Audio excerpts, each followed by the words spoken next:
It's me Sayyid Muhammad Hassan Azhar from mathemath.com. Let's start with question number 6 of exercise number 7.2. The statement of the question is, how many terms are there in an arithmetic progression in which a1 is equal to 11, an is equal to 68 and d is equal to 3. यानी basically अगर आप इस question को समझें तो इसके अंदर a1 जो है वो गिवन है, an is equal to 68. वो याद करें कि वो जिस वक्त मैंने एक फार्मूला में मैंने आपको ये बताया था कि बेसिकली 4 कांस्टेंट हैं. इन कांस्टेंट में an है, a1 है, n है और d है. तो बेसिकली इस क्वेश्चन में भी यही चीज़ है कि आपको a1 भी गिवन है, an भी गिवन है, d भी गिवन है. तो क्या चीज़ आपने फाइंड आउट करनी है? n को फाइंड आउट करना है. यानी n क्या होगा वो हमने फाइंड आउट करना है. सो बड़ा सिंपल सा और बड़ा फेमस फार्मूला जो कि इस एक्सरसाइज में यूज़ हो रहा है वो an is equal to a1 plus n minus 1 into d. an जो है ये 68 है जो कि गिवन है. 68 आप इसे सब्स्टिट्यूट कर दें.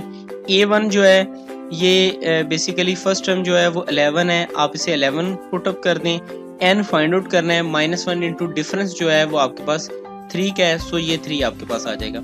अब ये 11 इस साइड पर यानी इक्वल साइन की साइड पर ये प्लस में है, जब ये इक्वल साइन के दूसरी साइड पर जाएगा तो ये माइनस में आ जाएगा. यानी 68 minus 11 is equal to 3 into n minus 1.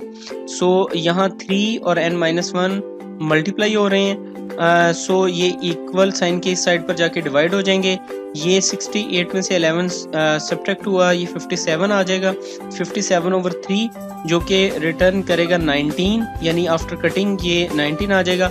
So n minus 1 is equal to 19. यहाँ पे ये माइनस 1 जो है ये इक्वल साइन के साइड पे माइनस में है, 1 जो है तो ये जिस वक्त इक्वल साइन के दूसरी साइड पर जाएगा तो ये प्लस में आ जाएगा. So n is equal to 20.